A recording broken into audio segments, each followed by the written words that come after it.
Thanks for the invitation. It's always a pleasure to come to New York and speak at this meeting, which I've been to a few times. So this is near Leeds, just in case you don't go to the north of England. It's the most beautiful part of the UK, so visit if you're around.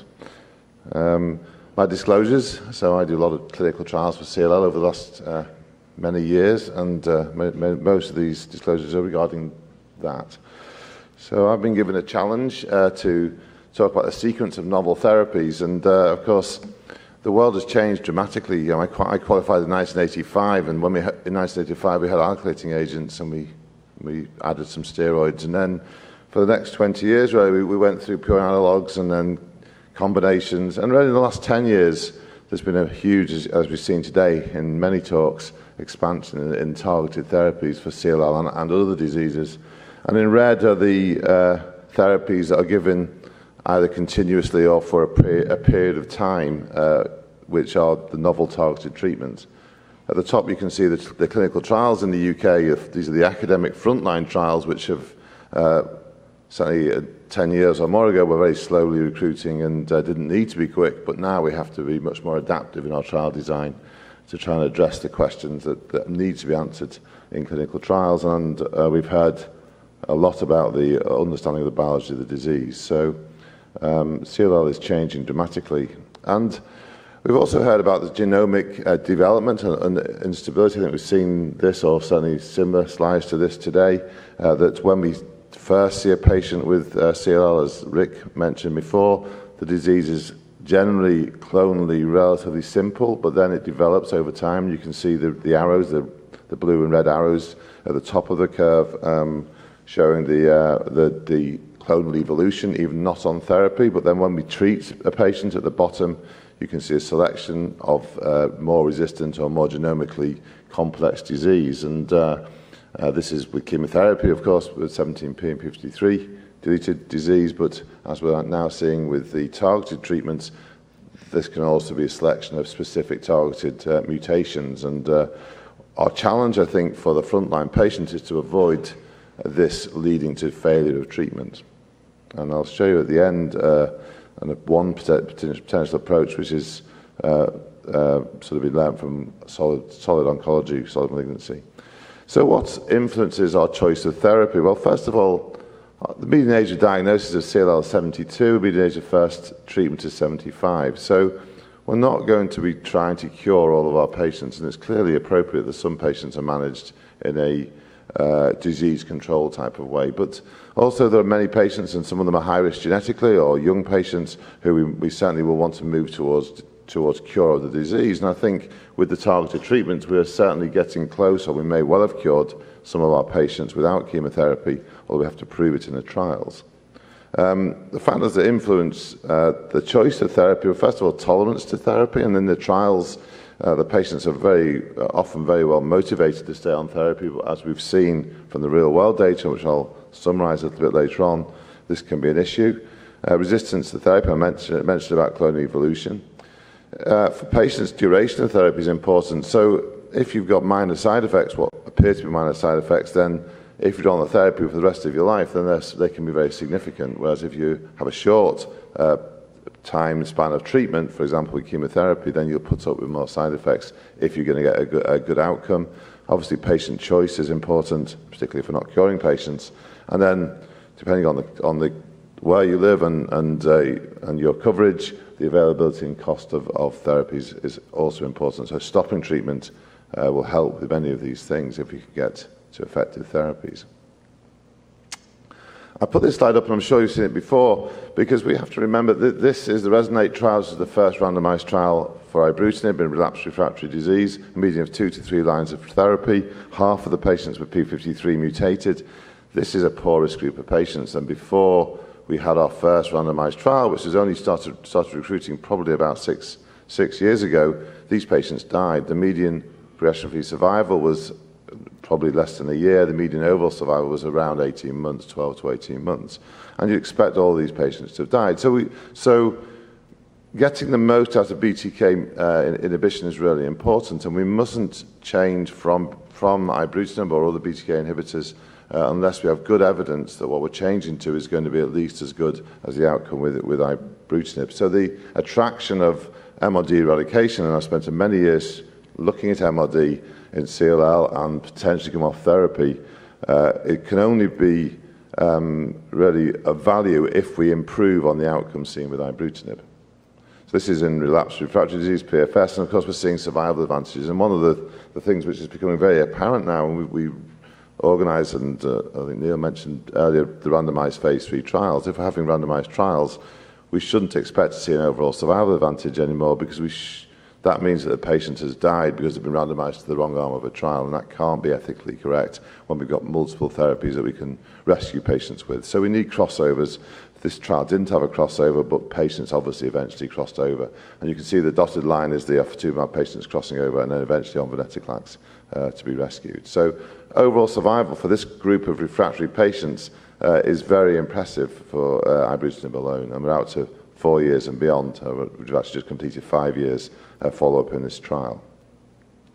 Frontline, and we've seen this data as well, is even more impressive. This is an elderly group of patients in Resonate-2, and despite having a median age of around 73, the overall survival is 74% at 3 years, so or greater than that. So we're seeing really impressive durations of response, which we mustn't throw away.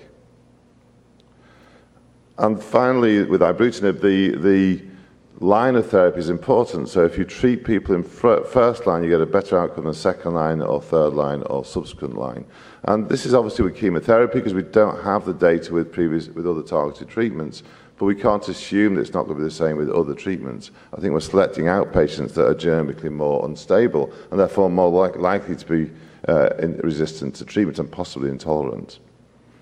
And we know from the work of Dan Lander, this was published earlier this year, that with Ibrutinib, we're starting to see clonal evolution. We've seen it from the Ohio State data and one or two other groups over the years. But at this particular patient, you can see the clonal architecture of the patient changing, so the 3 clones arriving, the patient's in remission initially, but as you can see, as they relapse, here the red clone, which is the mutated resistant clone, expands much greater than the other clones that are going down. So we're starting to see clonal evolution in our resistant patients. And if we're going to avoid this, we need to avoid this, and probably in frontline is where we're going to avoid it the most. So the worrying thing, I think, is tolerance, and we've talked about tolerance in trials. These are the 2 randomized trials I showed you. So we've now got almost 4-year follow-up data, median follow-up in these trials, and about a third of frontline patients are stopping, and they're stopping predominantly for side effects, 19%, but these are elderly patients. In the Resonate trial, the relapse trial, only 12% of patients have stopped because of intolerance to the drug. And we know there are some patients who can't tolerate Ibrutinib, and a third of patients are stopping for failure of the drug, presumably because of the genomic instability.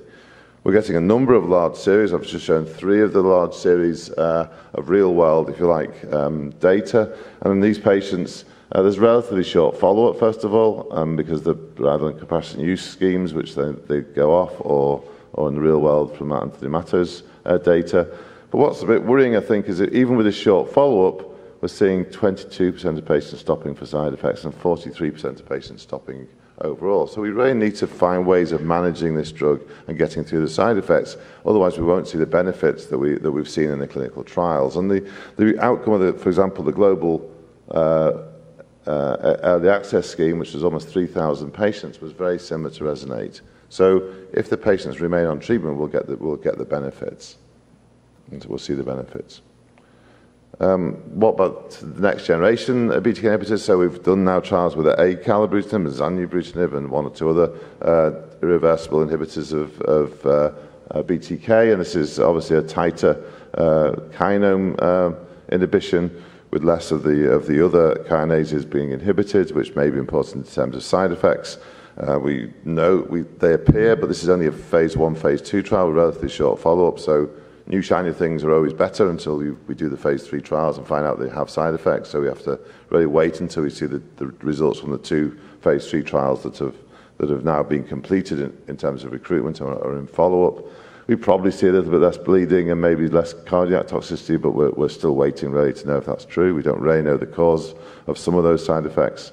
But the outcomes look encouraging. Again, it's only 2 years of follow-up. So maybe the next generation of BTK inhibitors will allow us to get these drugs into patients more effectively and have more patients tolerate the drug. We've certainly had patients who've crossed over from Ibrutinib because of symptoms to the next generation drugs which have been effective. I'll just put one slide up about Idela, because certainly in the UK, Idela is hardly being used now, certainly not in the early stages. This is the phase 3 program, 116 into 117, of Idela versus plus Rituximab versus Rituximab plus placebo, and the outcomes are reasonable, but probably not as good as Ibrutinib because of the infections and the other problems. So I mentioned that because we'll talk about crossover from BTK inhibitors in a moment. Of course, there's a lot of excitement with venetoclax, and you've seen the data for venetoclax, and certainly in terms of avoiding clonal evolution, avoiding Richter's transformation, eradicating detectable disease, and therefore having a much smaller burden or no disease for it to transform has got to be a strategy we will consider for the high-risk patients. However, if you look at this is the 17P trial with 158 patients, the PFS is about 2 years. It's not completely comparable with the Ibrutinib data, but they're all relapsed refractory trial patients, or almost all of them are. There were 2 patients who are frontline, I think, in this study. So we're seeing good outcomes. But what's notable with this drug is if you achieve an MRD negative remission, and about 15% of patients as monotherapy achieve an MRD negative remission in relapsed disease, your outcome is far better. So my impression, having used this drug for several years now, is that it's the patients who achieve a really deep remission who do really well. And so we have to optimize therapy with venetoclax, we need to get higher proportions of patients into MRD negative remissions.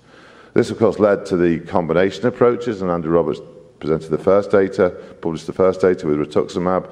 The Rano, which we'll hear further updates at ASH this year, now 3 years out, of course, with venetoclax plus Rituximab, but the attraction here is the 2-year fixed duration, because patients really want to get off treatment, and if we're going to have failure of therapy, you're better being off treatment and then maybe more sensitive if you've been off treatment for a period of time.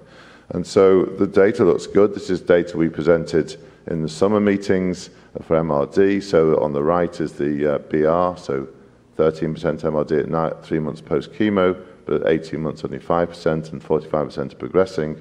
Whereas with the addition of just Rituximab to venetoclax, we're seeing 60% MRD eradication in relapsed disease. This is mainly one prior line of treatment. So that certainly suggests we're seeing synergy, which may allow us to stop treatment. And in this study, it is being stopped. The outcome looks good, but there's very few patients beyond 2 years. And of course, these patients are on treatment for 2 years. So the critical thing in terms of whether this approach will replace Ibrutinib, I think, is what happens in the next 2 or 3 years. So what happens when we stop therapy. And if there's a difference between the MRD negative patients, which there seems to be, on the MRD positive patients. And I said we'll see the 3-year data at ASH this year. And so that's, I think, encouraging. What about the real world data? This was published very recently. Again, Anthony Matto's work. It's looking at venetoclax in the real world. Most of these patients had failed Ibrutinib before, so, and you can see here the responses. So just under 70% of patients in the real world respond to a venetoclax monotherapy, predominantly monotherapy, although there's some combinations in this paper, and 17% CR. So we know we can sequence from Ibrutinib to venetoclax and get responses to venetoclax monotherapy, which I think is an important when we're thinking about sequencing. What about going the other way from venetoclax to Ibrutinib? So one of the challenges, of course, was the trials were all in the era, were all the same era, really, so we don't have a lot of crossover. In this paper, there were a very small number of patients who went from venetoclax to an alternative therapy. In fact, there were only 5 patients with Ibrutinib, and only 1 of those patients responded. But these clearly were heavily pretreated patients, and so we need to systematically look at what happens to patients coming off the venetoclax trials when crossed over to BTK inhibitors. In terms of the outcome, in the real world, it's very similar to what we saw in the trials, with a PFS of around 2 years, median PFS, and overall survival shown there. So we can salvage patients who have failed Ibrutinib with venetoclax-based therapy, mainly monotherapy. In terms of the crossover from one BTK inhibitor to another, or BTK to venetoclax, this is again from Anthony's data, and with a large number of patients who crossed over, but actually only relatively small numbers in each group, so 22, 16 body bar. And you see a crossover from one TKI to the other. Well, Idela to Ibrutinib, presumably this is mainly because of intolerance, about just under 2/3 respond. But you get a higher rate of response when you cross from a TKI to venetoclax to 76%. And then this is the outcome on the bottom right, is other patients crossed over to a venetoclax from Ibrutinib, so you can see the outcome out to about 2 years. So we can at least get a decent remission and a reasonably durable remission by crossing over from Ibrutinib to venetoclax. We have no data really the other way. This is Idela from Steve Coutret's publication this year, with 36 patients who were treated with idelalisib plus Rituximab and crossed over to venetoclax. And again, about 2/3 of patients respond with a reasonably durable remission out to about 2 years. So TKIs can be crossed over to venetoclax. But I think the exciting data, and we've seen some of it, is the new combinations, and we're going to see data in the next 2 or 3 years regarding that. So the first data, this was a notable trial because this was the frontline cohort in one of our venetoclax trials, and these 32 patients were recruited in 24 hours, so it was the fastest recruiting trial I've ever been involved with. My 2 patients just barely had time to read the information sheets, and then we had to get them in the study. But this is frontline, and if you look in the peripheral blood, this is having stopped the combination at 12 months, 3/4 are still MRD negative in the blood. And if you look at the marrow response, the best marrow response, 3/4 are MRD negative in frontline, and that's better than we see with FCR, where we see about 50% MRD negativity at the best. So we're starting to see in frontline combinations where we stop treatment and see better responses than with chemotherapy, but a small trial. However, we might see the randomized German 14 trial at this year's ASH as a late breaker, and that's 430 patients randomized to this combination or obinutuzumab, so that will be very informative, I think.